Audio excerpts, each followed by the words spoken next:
And we would like to invite people now who would like to ask questions. If you want to write, the slips of paper are there.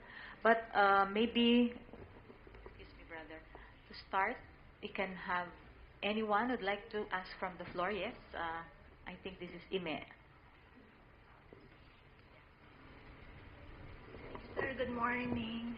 I would like to ask if you can give us concrete or practical examples on how to practice love for self. Every time you have a thought that's negative about yourself, catch yourself. Oh, I'm no good. Stop. Even if somebody's told you you're no good, but I am that being of peace and love and light. And so you change it and you say, but I have peace and love within me. I am very good. I forget it, but I have to remind myself, I am good. And then you say things like, things are always going wrong for me. And you stop and you ask yourself, what is it that went right? And you'll be able to remember many things that have gone well for you, that have been right for you. And so the negative conversation that's chattering away inside is what pulls me down, and I begin to believe it. And it's not true. It really isn't true. Because I, in my original form, am good. I am love. There is truth inside. So I have to remind myself. And if I put myself in a limited perspective, in the sense that I see myself either maybe according to gender, according to age, according to profession, or any of these external things, then it's very easy to be negative about the self. If I come back to that awareness, not just the thought, but actually allowing that thought to stay with me, so it becomes part of my natural awareness and consciousness that I am spirit, invisible but real. So keep shifting. Things will pull you down into the consciousness of the body, but you have to take yourself up. The world is ready to pull you down, but there's no one out there who can pull you up except yourself and the divine. And so come back to the self. And the second thing, don't have too many thoughts. One is to change the quality of thought, but the other is to realize that when my mind is racing and rushing, it's actually based on reactivity that we spoke about earlier. I'm just reacting. But no, I don't need to do that. Let me give myself space and slow down the speed of my thoughts. And when you slow down and give space, then you're able to choose which quality of thought you would like to have. Yeah? Good question. I'll read some of the questions that have been passed. One is, if there's been a fight or strong exchange of words and I've tried to make amends or say sorry, but am rejected, how do I use the power of love when I'm ignored? It's the price to pay for heavy-duty reactions. It's to be expected that the other one is going to stay away. They don't want to be hurt again. And even though you're saying, I'm sorry, but, they know that your habits are very strong. And so they can't trust. So you have to bide your time and just send your loving, good thoughts to them but just be patient. And by your attitude, just being kind, looking out for them, giving them a little bit of attention, it will help them recover, and they'll begin to trust you again, because trust has been destroyed by my reaction. Here's a question from a mother who has children. I do have love for my children, and I am a full-time mom. Why do I feel burdened and not growing? What to do?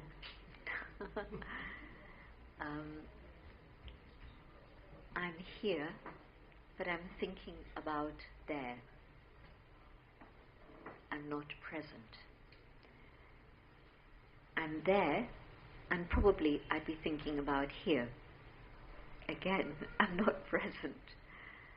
Which means that we always try to think about another situation. I'd love to have a career. I wish. But no, at some point of time, I chose this. And this is my career. This is my place of learning and my place of growth. And so see what it is you can do in terms of spending time with yourself. There's always time, especially if you're at home. I know that at one point of time, somebody had made a list of how much time a mother has to spend caring for others. A father will go to work for 8 hours, 9 hours a day, but the mother has to be caring for others at least 18, if not 20 hours a day. This is a time in the 70s when somebody was trying to say that women should be paid a salary for what they do at home. Really serious. And of course it didn't get very far, because who can afford to pay a mother? No family can afford to pay a mother. That's a fact. So if I have those moments in between, then in those in-between moments, I can check the things that I've been talking about. How could I have responded differently? What could I have done differently? And at the end of the day, ask yourself the question, what did I learn today? And every day brings lessons to be learned. I was with somebody a little while earlier who's 85 years old now, and she was sharing her experience of learning, and that's what keeps her young and healthy. And so just remember that whatever my age is, but there's still plenty more to learn. And so life is lifelong learning. That's what life is about. Yeah? Thank you, sister. And this is a question from someone who is really young and still learning, a student, I think. So how do I find the power to love something that causes pressure, like school?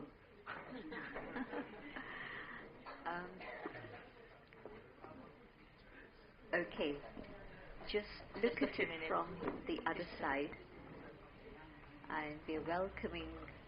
We welcome those who are just People. coming in. Welcome. Please settle down. And this question is just especially for you, so you will listen now. Okay.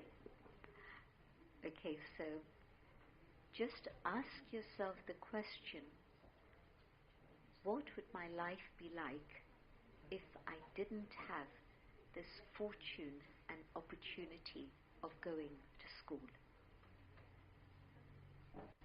There are plenty of children across the world, never mind the world, probably in Manila. Probably you would find many children in Manila who don't have the opportunity of going to school. And when you start appreciating how much opportunity education is giving to you, you'll say, thank you, Lord. Really, you'll appreciate your fortune.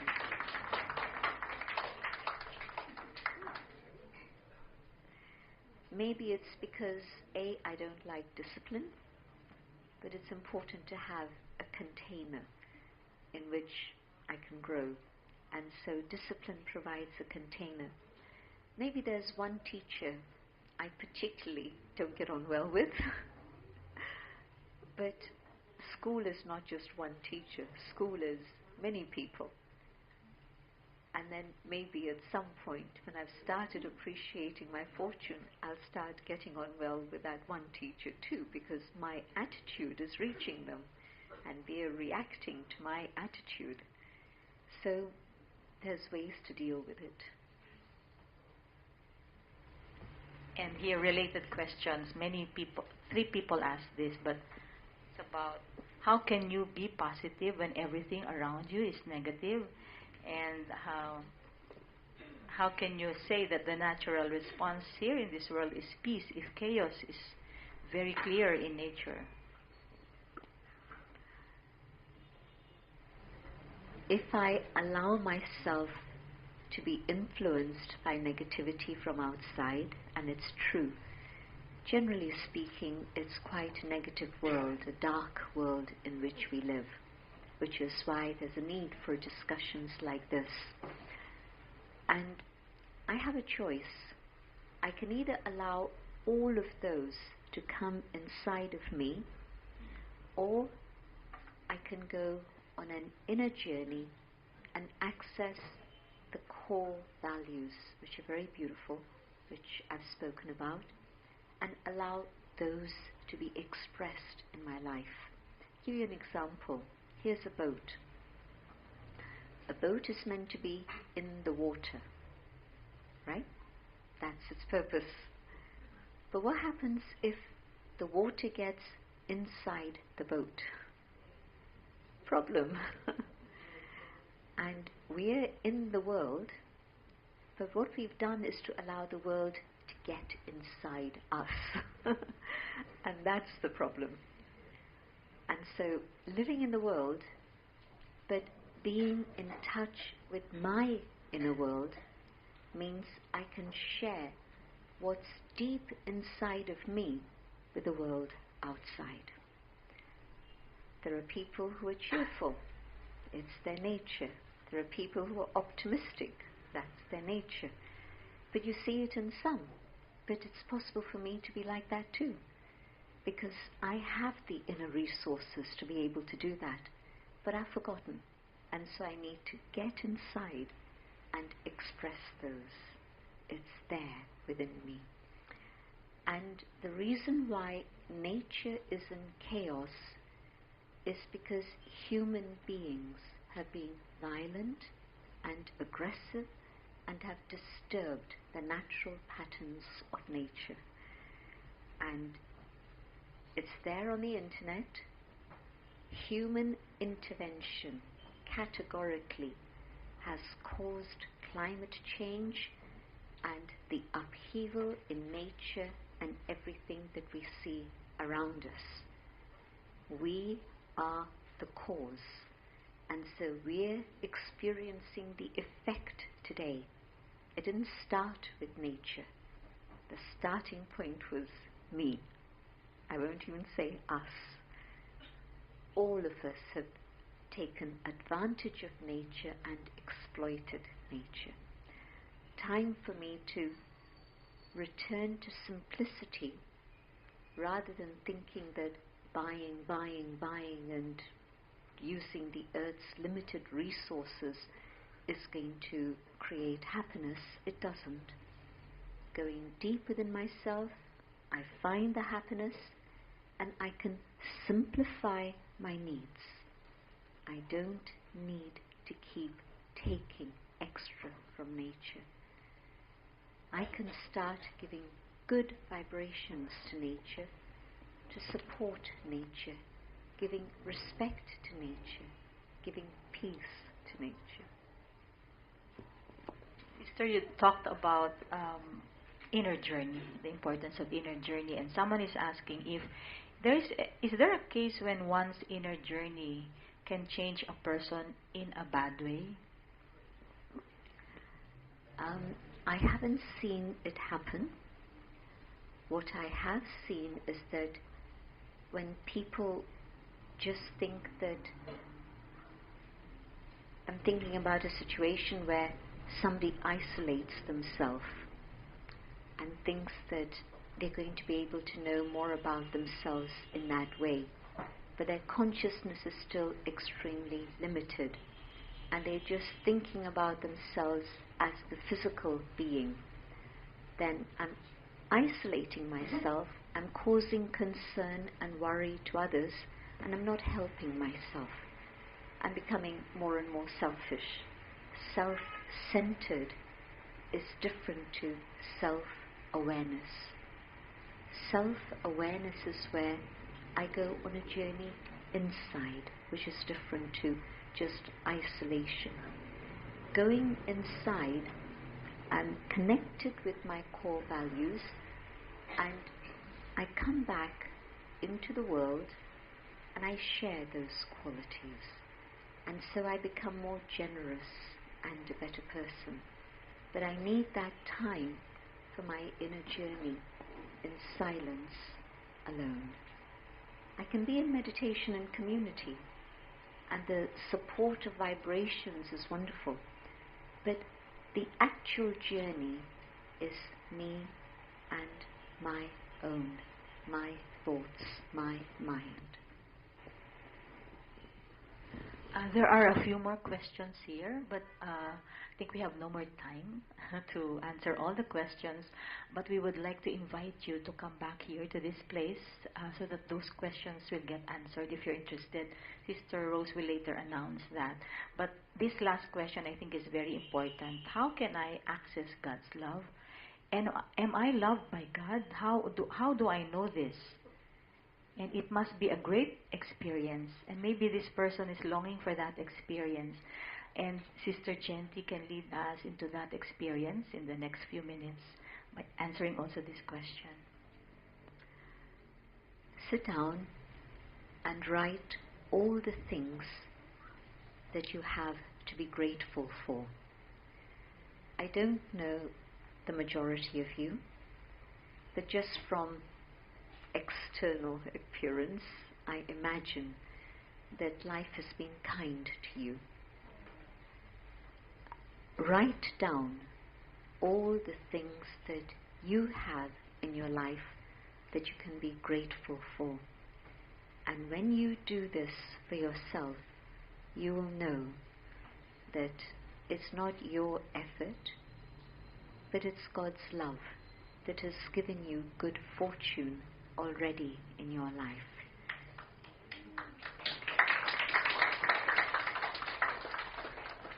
When there's gratitude and appreciation, I'm more open to experiencing love. When there's rejection and expectation, it's difficult to experience love.